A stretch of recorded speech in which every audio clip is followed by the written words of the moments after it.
Well, I guess that's a perfect segue.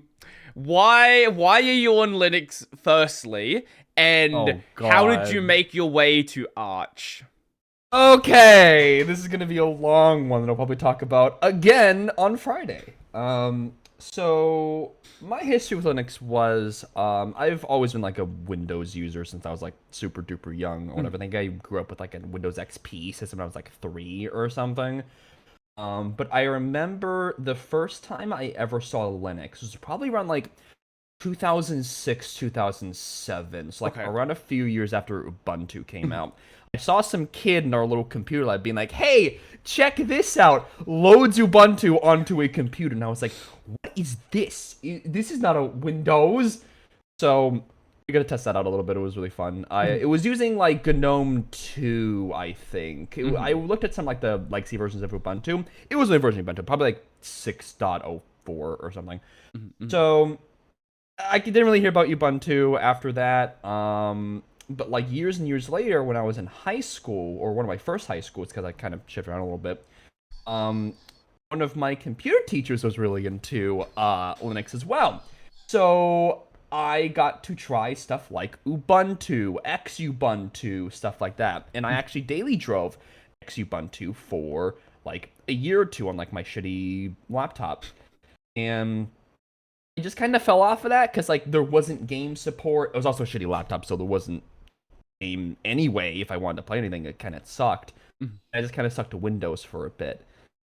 But then, like, probably around like 2020, 2021, I had a former friend of mine really like Manjaro. And this was right Is that why they're during the your middle former of like, friend? no, different reasons, but um, we tried Manjaro. He did not like it after a bit because he said it was like OSR, which I completely agree because it's the same thing for me as well. Mhm. We just kind of didn't really like it. I knew about EndeavorOS. I tried EndeavorOS, but it was mostly on my laptop, like my gaming laptop that I have now. It was kind of just that for a little bit. But the funny thing is, 2 months ago, Mhm. I was trying to run Kingdom Hearts Reach in Memory, specifically the Riku Reverse Birth campaign. Mhm. We'll probably talk about Kingdom Hearts a little bit on this podcast, I'm betting.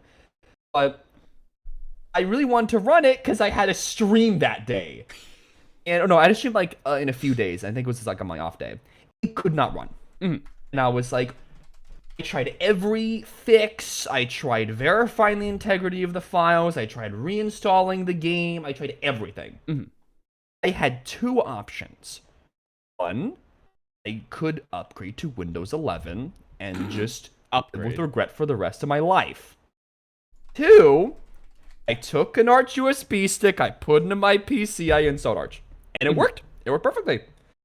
I had dabbled with Arch a little bit before. Like, it was right around when the Arch install script like was out again-ish, Mhm. because it was out like years before. I tried that. Seemed to work pretty well. So just put on my main PC.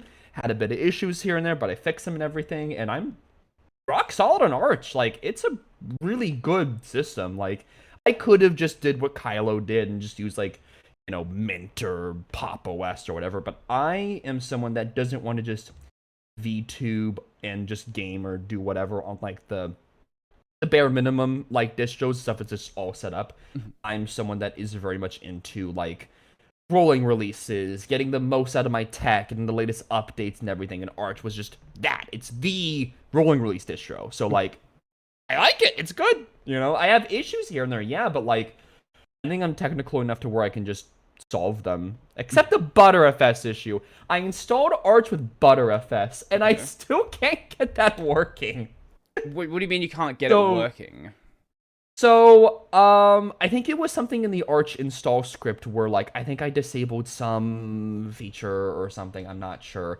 Maybe it's just an issue with, like, how I'm trying to set up it. Because, like, I wanted to set it up with, like, the snapshots, the automatic snapshots. And it just could not work, So I'm just like, screw it. Just leave it off for now. If my Arch system breaks, I'll just use the XT4 or whatever. Yeah, I'm just on EXT4 myself. I should have better solutions for things. People have told me to use Yeah. Butterfest for quite a while now. I just haven't gotten around to messing with it.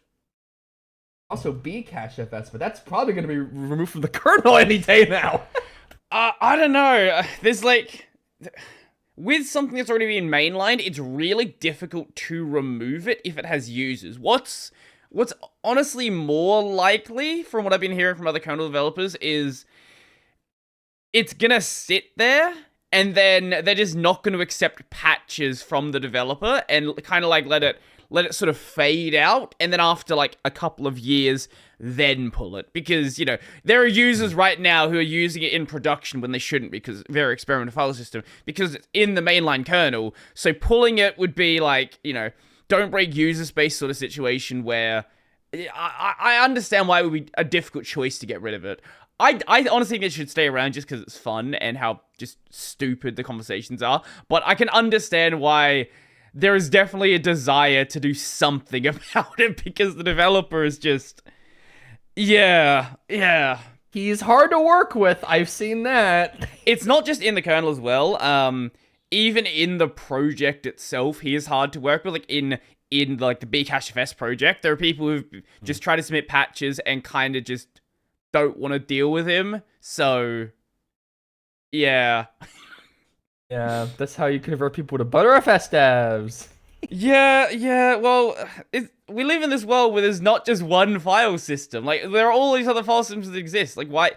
Maybe Bcache.fs will be great long term into the future, but like, that's not where we are now. Yeah. Right now, it's very experimental. It needs constant patching to like not be useless. So you don't really get to throw your weight around when you're the new guy on the block. That's how that works. It's really ironic because the guy was like, this is the cow file system that doesn't eat your data, and then it crashes a lot, and ButterFS is just solid. I've never heard anyone who said that, besides like my kind of personal experience, that's more of just a me thing, a skill issue you could say, that ButterFS is bad and it crashes. I've heard no one say that, except this guy. Yeah, there are a few people in my comments who've mentioned some issues with snapshots not working consistently, but until the discussion about Bcache.fs, I had not heard anybody talk about this. And like I have been around a lot of people that have very strong opinions about the tech they use, and not a single person has ever brought up ButterFS like breaking your data. Maybe there's like some weird, with one exception, sorry. In RAID 5 and 6, there are issues. Anything else, it seems to be rock solid. Yeah, that sounds fair. But I don't use RAID 5 or 6, so like, it's, you know, I don't use RAID anyway. I don't know how to set up RAID in general. I should probably learn that sometime. Probably not a bad idea. No, Windows kind of automates that process, but like what I want to do, and I kind of have to set up in my PC where I have like a 4 terabyte like NAS drive. I want to get like 2 more of those and just do a 16 terabyte RAID setup or whatever. But I don't know how to set that up. There is an Arch wiki page on how to do RAID. RTFM, they would say, you know. Or you could just go to YouTube and like, how RAID. It's also how I'm probably going to learn Hyperland, is like how to Hyperland. Oh, there it is. I actually found a video that was like, here's how you set it up. And I'm like, okay.